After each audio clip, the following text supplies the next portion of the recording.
Oi pessoal, tudo bem? Para quem ainda não me conhece, muito prazer. Eu sou o professor Marcos Vital, aqui da Universidade Federal de Alagoas, e o professor responsável pelo programa R para Biologia da Conservação.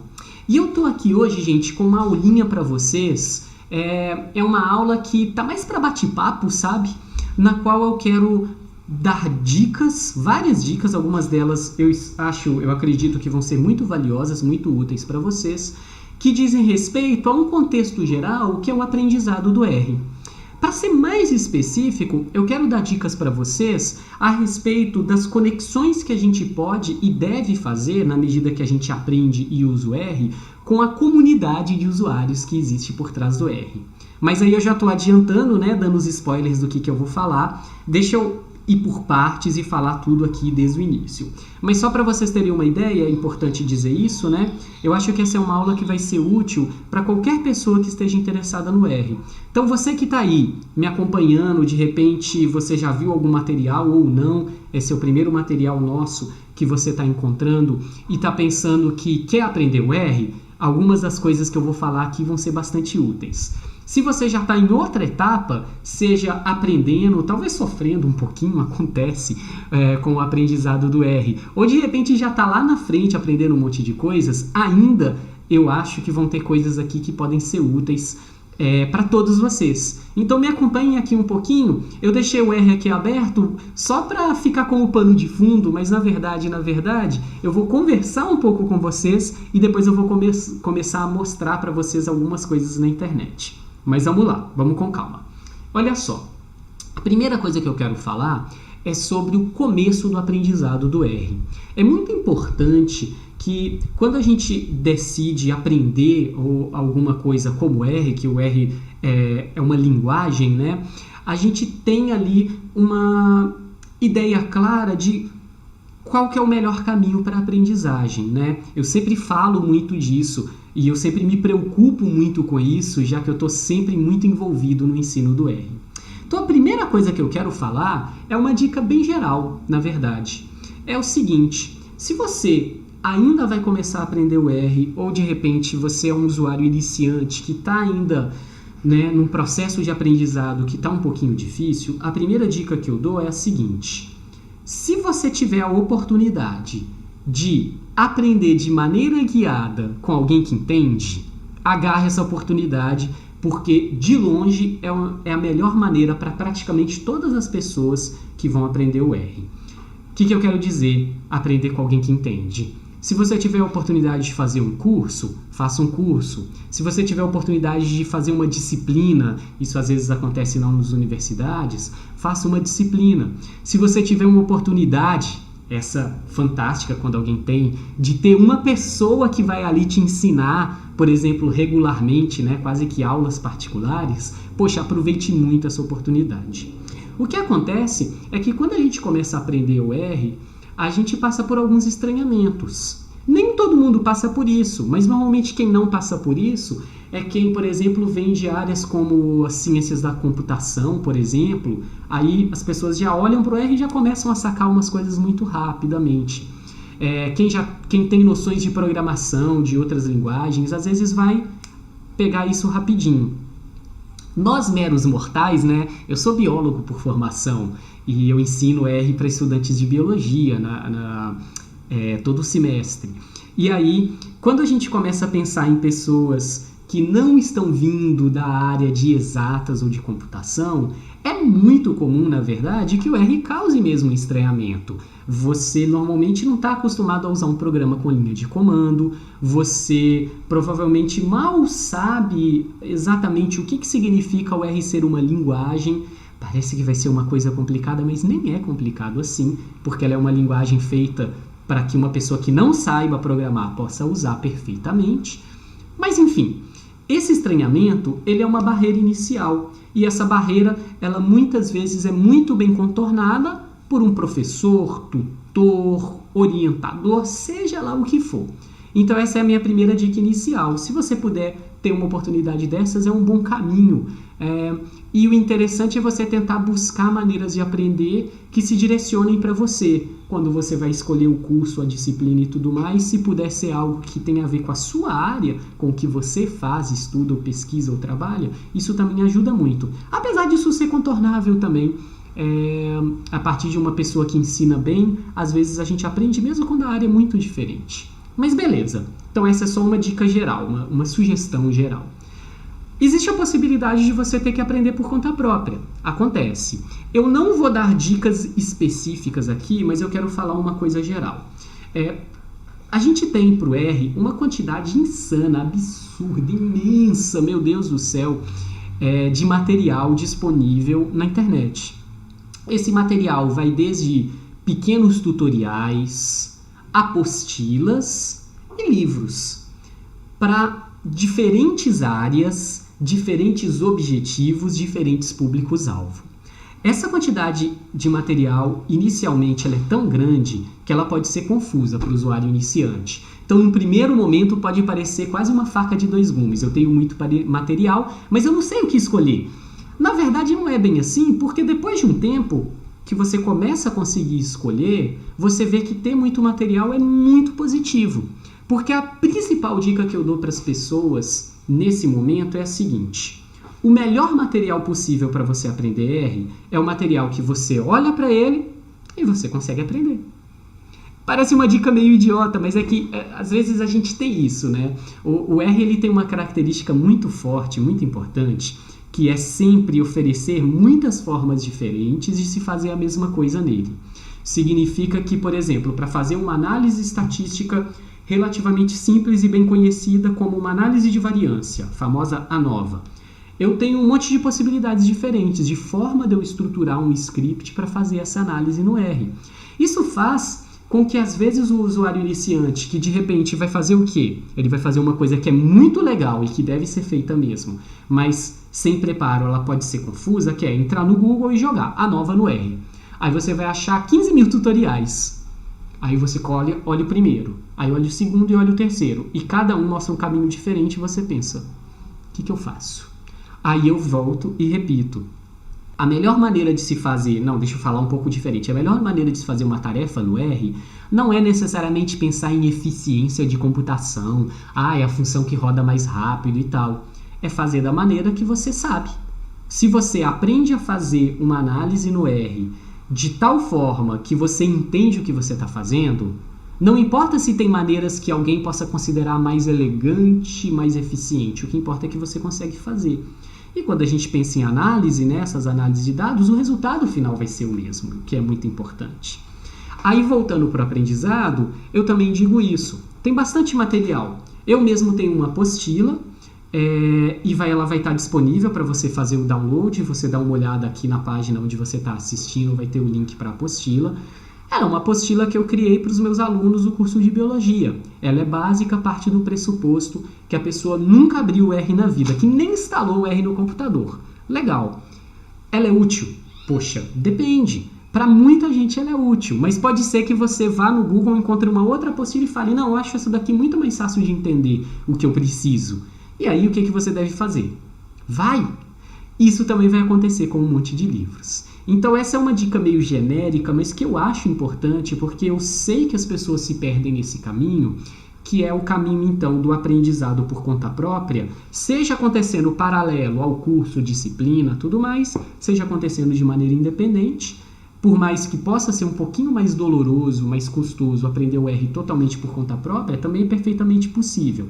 Mas aí é importante se guiar pelo material, e o que eu sugiro é que a pessoa busque um pouco, namore um pouquinho, espie um pouquinho diferentes materiais, até sentir, olha, esse daqui tá parecendo que a didática dele fala bem comigo.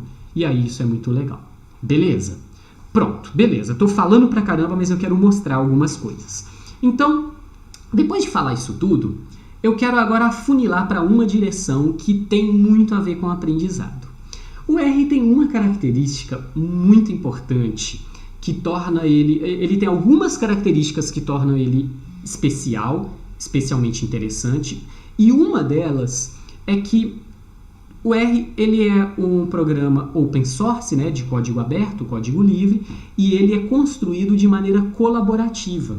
Como ele é construído de maneira colaborativa, você tem então pessoas que são desenvolvedores que estão ali trabalhando juntos. Então você tem tipo um núcleo.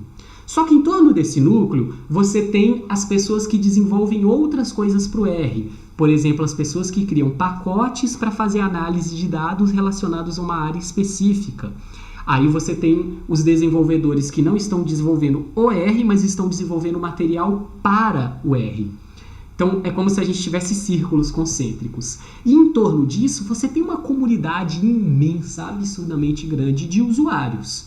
De pessoas que eventualmente podem adentrar o círculo, e alguns usuários, com o tempo, passam a desenvolver coisas. Nem todo mundo tem que seguir esse caminho. Sendo que desenvolver coisas pode ir desde desenvolver funções, pacotes, a desenvolver tutoriais, apostilas, blogs, escrever, ensinar, enfim. E essa comunidade gigantesca que vai, né, se expandindo para círculos cada vez maiores, ela é fenomenal, ela é uma das coisas que o R tem de mais especial. Quando você pensa num software pago, você compra um programa de computador, por exemplo, que faz análise de dados para uma coisa que você quer. Você tem o quê? Você vai ter normalmente um manual e um serviço de atendimento ao consumidor. Se você tem problemas, você entra em contato com eles. O R não tem esse serviço de atendimento, mas ele tem a comunidade. E eu garanto para vocês que a comunidade ela é infinitamente mais legal do que um serviço de atendimento. Por quê?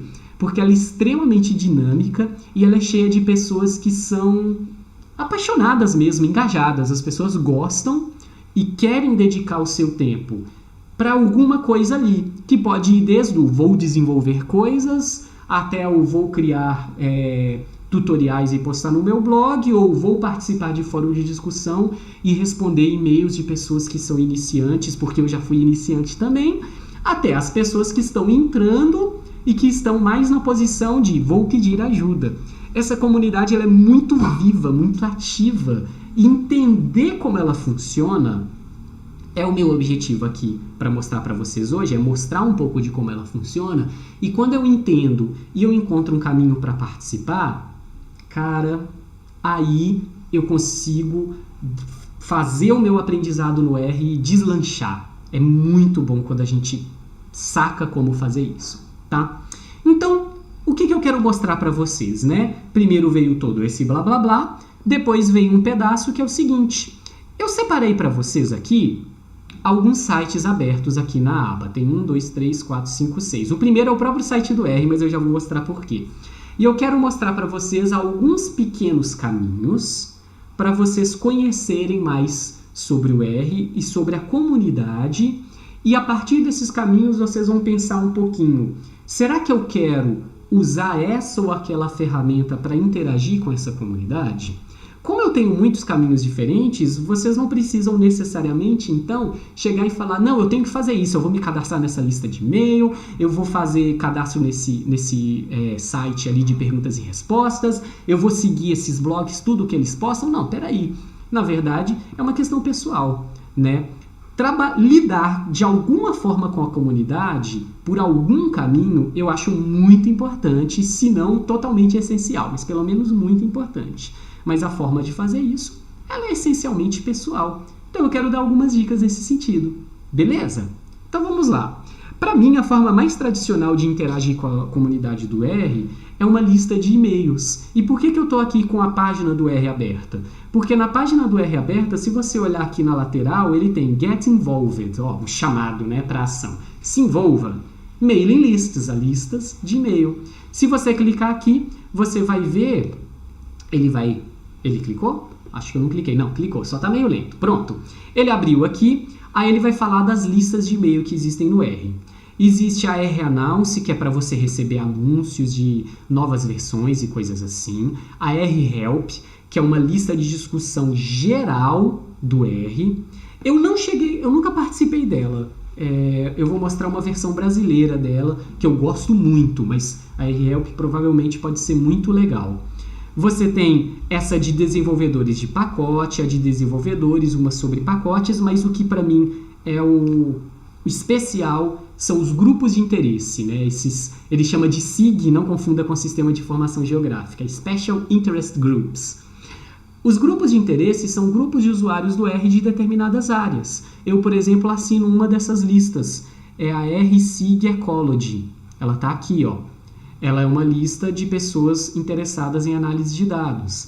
Tem várias outras aqui, né? Você tem a R, por exemplo, pensando em biologia, tem a SIG-Filo, que fala de análise filogenética, mas você vai ter um monte de outras coisas. Olha, tem uma de epidemiologia, e aí olhar essas listas é muito legal.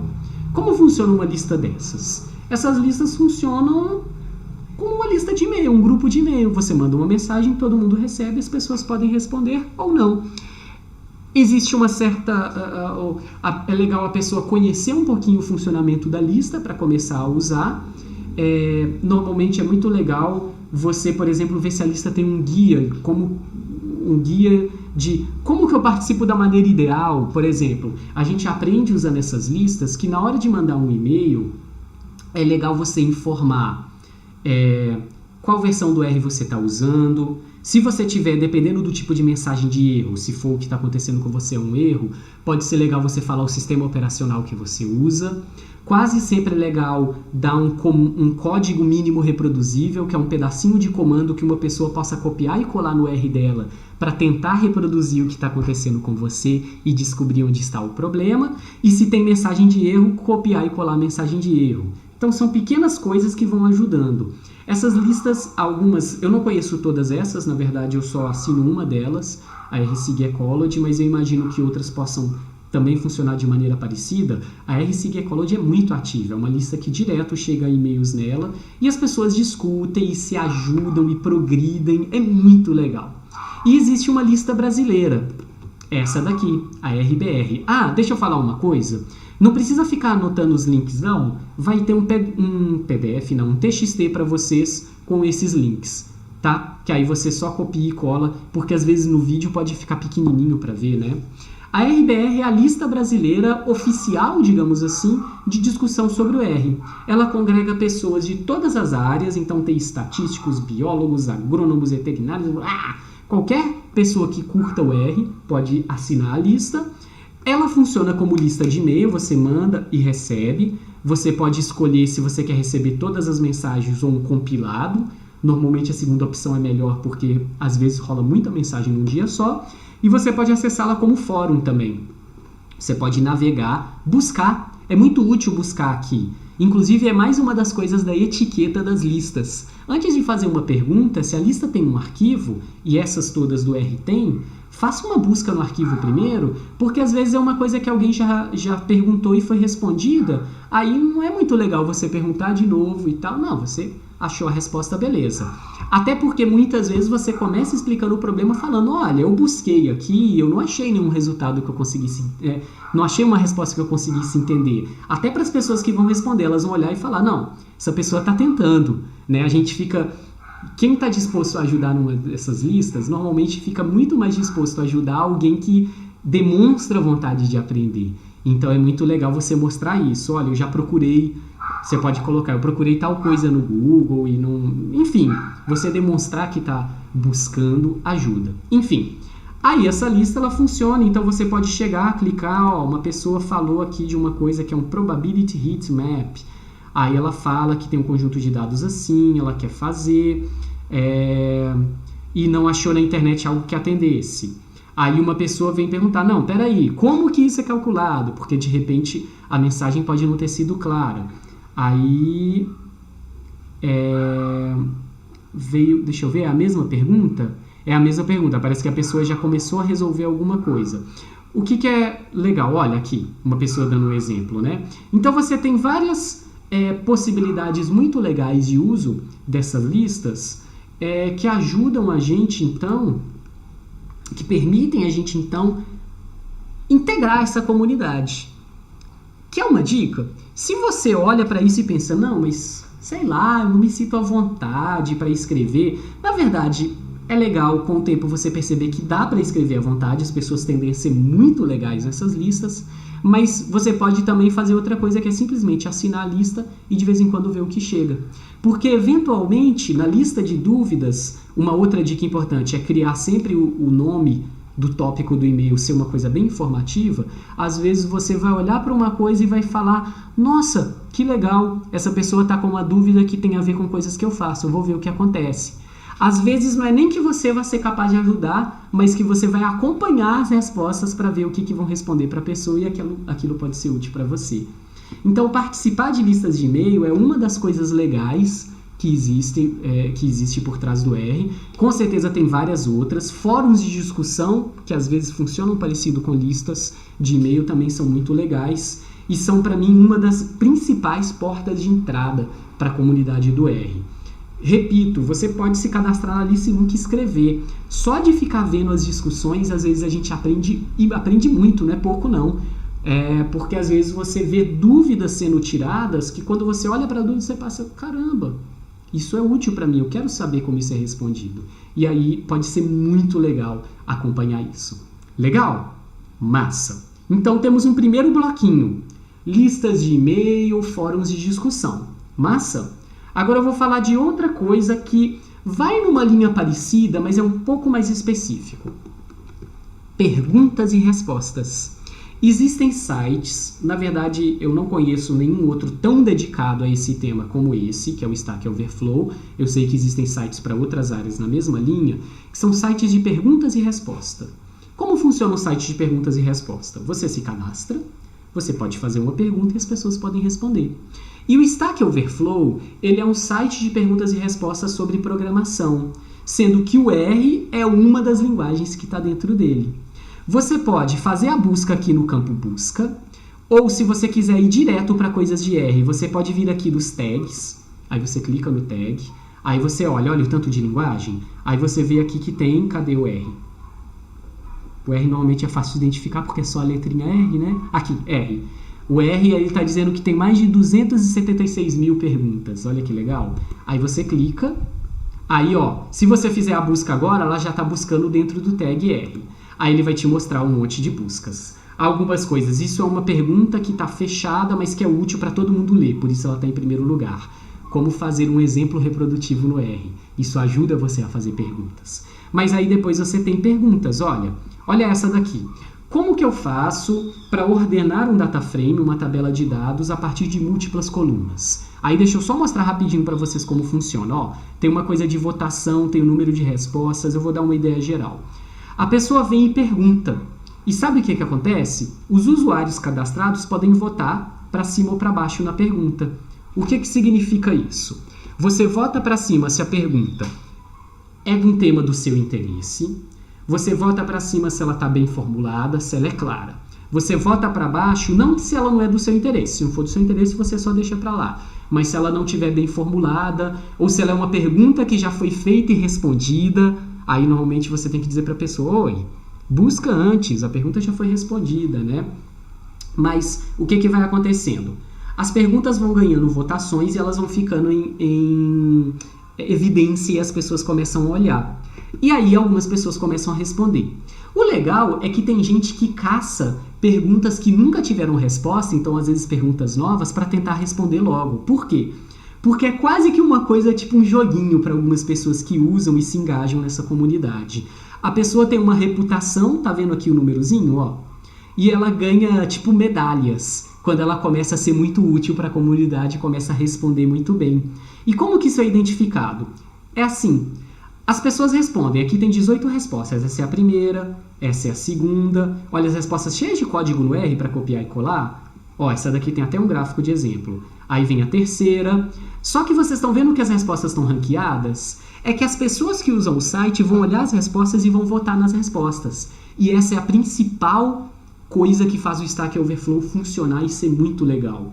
Você começa a votar nas respostas que são boas, que são claras, que são didáticas e que respondem aquela pergunta para a pessoa. Aí a pessoa que respondeu, ela começa a ganhar reputação e medalhinhas e ela começa a ficar: poxa, eu estou ajudando! E ela se empolga e começa a se engajar mais. Então é como se fosse um sistema de é um sistema de pontuação que as pessoas usam e algumas pessoas se empolgam muito. O que é o outro aspecto legal dessa votação? Quando você pega uma pergunta como essa, que tem várias respostas no Stack Overflow e respostas que receberam muita pontuação positiva, o nível de confiabilidade daquela resposta é muito alto. Por quê? Porque muitas cabeças diferentes olharam para a resposta e falaram, boa resposta, e deram um maisinho. Isso significa que você tem uma chance de poder confiar naquela resposta como confiável, porque é uma comunidade autorregulatória. Uma resposta que seja muito ruim, que induza ao erro, ela rapidamente vai receber um monte de voto negativo e vai afundar ou até desaparecer. Então ela acaba se regulando, o que é muito legal. Um outro aspecto legal é isso, essa setinha verde. A pessoa que fez, ela disse, eu aceito isso como a resposta para mim. Isso também ajuda, né? Você vê, não, a própria pessoa que perguntou está me dizendo que essa resposta, resolveu a vida dela. Você não precisa se cadastrar no Stack Overflow para usar, você pode simplesmente usá-lo para fazer busca. Ou às vezes você está buscando as coisas no Google e quando você vê o link de possíveis coisas, você vê o Stack Overflow e aí, já fica a dica. Quando você vê link do Stack Overflow com dúvidas UR, há uma boa chance de ser um bom lugar para sanar a sua dúvida. Existe o Stack Overflow em português, o site é quase o mesmo, né? No lugar de stackoverflow.com é pt.stackoverflow.com.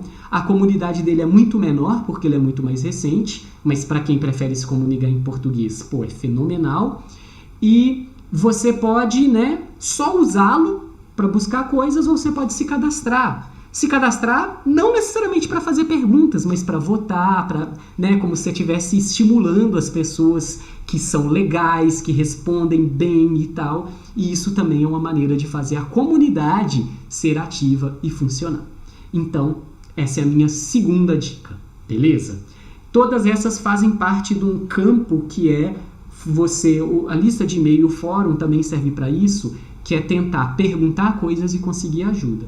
Mas tem outras coisas. Tem um universo dos blogs, por exemplo. Aí eu dou a dica desse site chamado R-Bloggers, que compila blogs de R do mundo todo.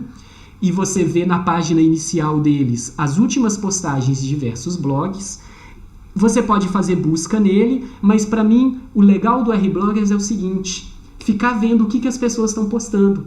Entra de vez em quando no site e vê, de repente você vê, nossa, que legal, uma pessoa está falando sobre novos livros do R, uma pessoa está falando sobre um pacote que eu não conheço, de estatística descritiva, deixa eu olhar, eu trabalho com isso, eu quero saber. E aí você vai ter postagens de todos os tipos, de todas as áreas diferentes, de diferentes blogs, cada coisa dessa vem de um blog diferente. E aí você pode tanto lê-la aqui dentro do R-Bloggers, quanto clicar para ir para o blog original para ver de onde veio a postagem. A forma como eu pessoalmente gosto de usar o R-Bloggers é a seguinte, eles têm página no Facebook e eu acho que tem perfil no Twitter. É segui-los em uma dessas duas redes sociais. Aí você fica recebendo no seu feed, de vez em quando, novidades sobre o R. E ao receber essas novidades sobre o R, você acaba, então, tendo a chance de aprender coisas meio ao acaso. Mas é muito legal isso. Você, por exemplo, se você usa muito o Facebook, você curte a página deles e de vez em quando curte as postagens, você vai sempre receber isso no feed. E aí, eventualmente, você está lá de bobeira no Facebook e vê, olha que legal essa postagem desse blog sobre, índice de diversidade no R. Eu vou clicar, eu vou olhar. Aí, às vezes, isso faz você conhecer o blog ou faz você aprender algo novo no R. Você compartilha, isso também estimula a comunidade. É uma coisa muito legal. Massa! Recomendo dar uma espiadinha, eu gosto muito da R-Bloggers. Eu criei pessoalmente uma listinha de blogs do R, é uma lista em andamento. Blogs do R no Brasil. Convido vocês depois a darem uma espiada. Ela é uma lista colaborativa, de vez em quando eu peço, e tem até as instruções como você faz para contribuir. Eu peço para as pessoas, ei pessoas, por favor, me avisem de blogs que não estão na minha lista. E aí ela está em ordem alfabética, são blogs de R, a esmagadora maioria em português. O critério principal é que sejam de pessoas daqui do Brasil, de preferência que escrevam em português, mas tem um aqui, por exemplo, que está em inglês. Podem ser blogs que não estão sendo atualizados com frequência, não tem problema. Eu gosto de blogs, eu acho que eles são uma maneira legal de compartilhar conhecimento, e esses blogs, quase todos eles, são de pessoas que simplesmente, voluntariamente, criam postagens e tutoriais e dicas sobre o R. E isso é uma outra maneira legal de você, ao mesmo tempo que está aprendendo, se envolver com a comunidade. Você pode comentar no blog, você pode compartilhar, ou você pode simplesmente ler e aprender. Eu acho útil pra caramba. Beleza? E uma última dica para fechar, na verdade eu fiz uma seleção pequenininha, porque eu poderia mostrar um monte de coisas, mas eu não queria sobrecarregar vocês com informações. Uma outra coisa é, nas redes sociais existem muitas coisas dedicadas ao R. O Facebook tem páginas e grupos. Um dos grupos legais chama R Brasil Programadores. Para quem gosta de Facebook é legal de participar. E o Twitter tem muitos perfis também. Com certeza outras redes vão ter mais coisas do R também. Eu escolhi um aqui no Twitter, mas é só um exemplo da ideia geral, que é usar uma rede social que às vezes a gente usa por lazer, como o Facebook ou o Twitter, para uma questão de aprendizado. Na verdade, eu sei que muita gente já faz isso. Eu faço isso há bastante tempo. Eu não uso rede social apenas por lazer. Eu conecto ela com coisas de trabalho, ensino e aprendizado. E esse que eu coloquei é só um exemplo. Uma dica de R por dia. É isso. Você entra e o que vai acontecer? Todo dia esse perfil do Twitter vai tweetar uma mensagem que quase sempre vai te direcionar para uma postagem de blog ou alguma coisa similar que te ensina alguma coisa do R. Olha essa daqui, né? Lá fora, há pouco tempo, foi o Dia dos Namorados, né? Nos Estados Unidos. Aí é uma postagem, a pessoa perguntou no Stack Overflow, apesar de que essa foi uma dúvida repetida, né? Quando põe duplicate, que alguém já perguntou antes, como que eu faço para postar um coraçãozinho no R? Aí veio alguém aqui e respondeu. Aí você pode vir, ó, vou fazer.